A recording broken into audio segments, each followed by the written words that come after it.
namin.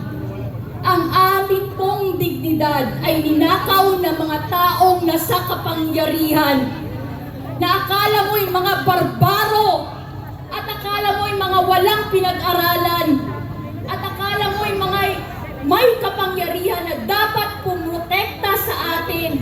Ngunit sila mismo ang sumira sa tinatawag na rule of law kasi naging lawless at naging illegal ang kanilang ginagawa.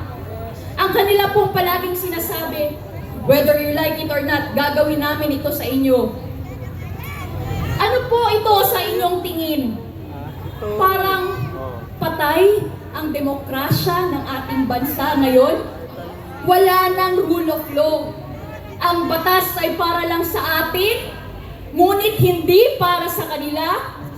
Ito po ang masaklap at ito ang masakit na nangyayari ngayon. Kaya sa ating prayer rally, idalangin natin ang ating mahal na bansang Pilipinas na naway pagharian tayong muli ng ating Panginoong Diyos. Alisin ang mundo ng kadiliman at kasamaan na ating tinatahak ngayon. Mga kababayan, manalangin tayo na ang pag-ibig, ang pagkakaisa, ang pagmamahalan, pagkakaintindihan ng bawat isa't isa sa ating mga Pilipino ay bumalik ng muli.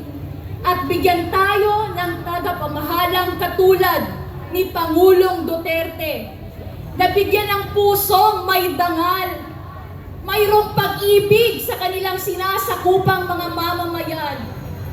Kaya tayo ngayon, magkakaroon po tayo ng prayer rally, nagkakaroon po, dumudulog po tayo sa makapangyarihang Ama. Luluhod po, kung pwedeng lumuhod sa kanilang mga bahay, sapagkat siya lang po ang ating makapangyarihang Ama, ang may hawak ng lahat ng sitwasyon sa ating buhay, na naway baguhin, na naway kaawaan naman tayo, na naway bigyan na naman tayo ng grasya upang ang ating bansa ay sakupin na naman ng kaliwanagan at katuwiran, ng katapatan at ng mabuting pamalaang magiging gabay natin, magiging ilaw na katulad ng sinabi ng ating Panginoong Diyos.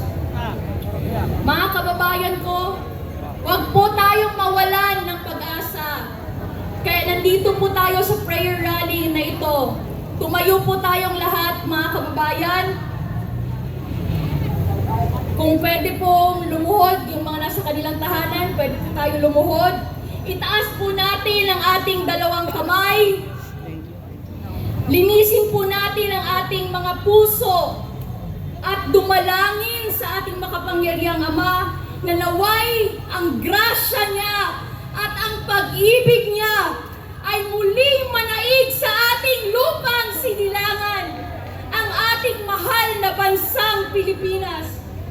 Itaas po natin ang ating mga boses. Dumalangin po tayo sabay-sabay, mga kapatid, sa ating makapangyarihang Ama, sapagkat sinabi niya, ask and it shall be given, seek and you shall find, knock and it shall be opened unto you. Kumatok ka at ika'y bubuksan. Maghanap ka at ika'y makakatagpo.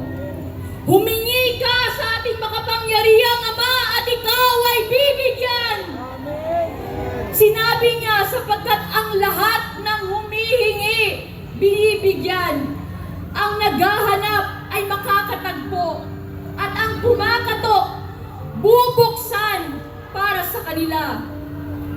Kaya ngayon tayo ay humihingi sa ating Amang makapangyarihan ng kapayapaan, ng katuwiran, at mabuting pamamahala sa ating bansa.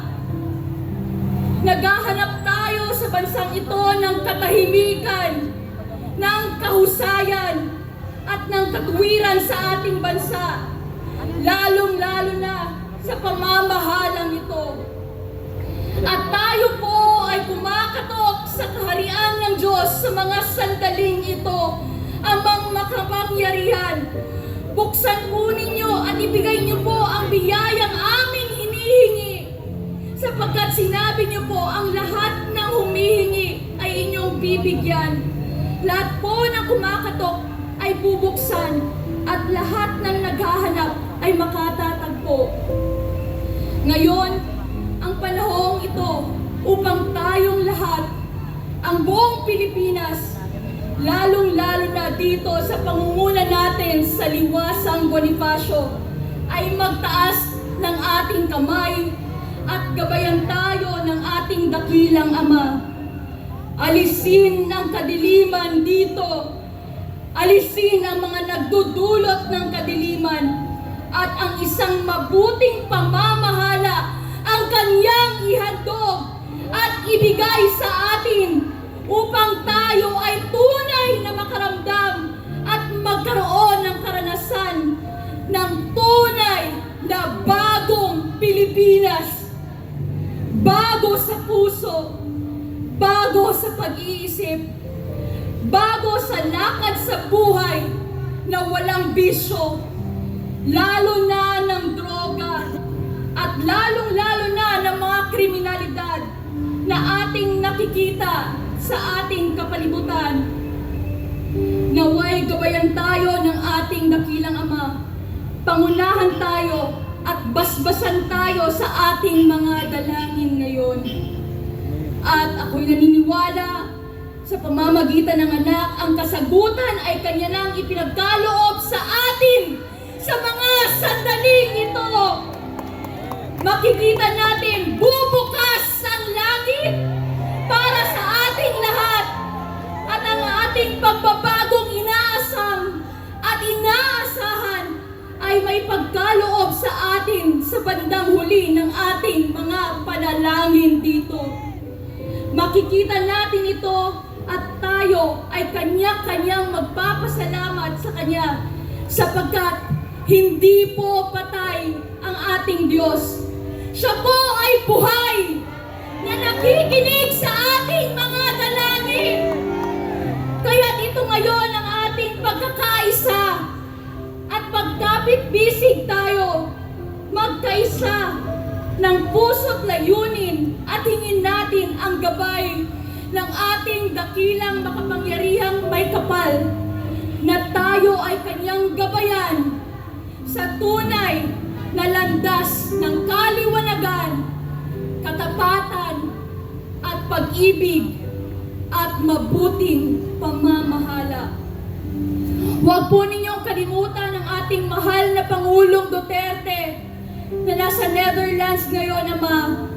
Huwag niyong kalimutan si Vice President Sara, ang kanyang pamilya, ang pamilya ng ating Pangulong Duterte, ang kanya pong asawa, mga anak na siyang nagtatanggol sa kanya.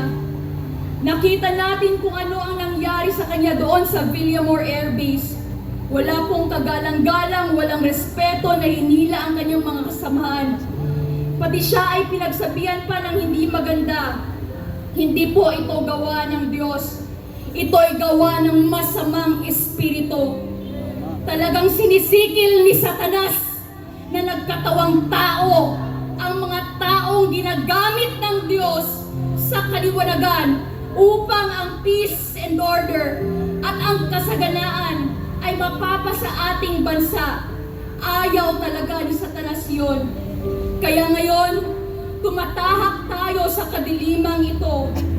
Pero mas makapangyarihan ang Diyos kaysa anumang galamay ng kasamaan. Let us overcome evil with good by our united prayer. Na lahat tayo, anuman ang relihiyon ninyo, wala na pong diskriminasyon ngayon. Magkaisa tayo bilang Pilipino at ialay natin ang ating bansa sa ating poong may kapal. At alam kong ang kasagutan ay kanyang ibibigay sa ating lahat sa pangalan ng ating dakilang Ama, ang ating Panginoong Hesukristo. Itong lahat ay magkakaroon ng kasagutan at tayong lahat ay magkakaroon ng liwanag, magkakaroon ng kasaganaan, at magkakaroon ng kapayapaan at kasiyahan sa ating buhay. Na ang ating pong hinihingi ay kanyang ibibigay. Maraming salamat po at pagpalain tayong lahat ng ating dakilang Ama. Amen and amen. Palakpakan po natin ang ating dakilang Ama.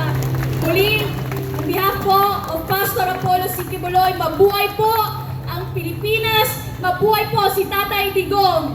Maraming salamat po. Sino po ang naniniwala na sinagot na ang ating mga dalangin ng Diyos Ama?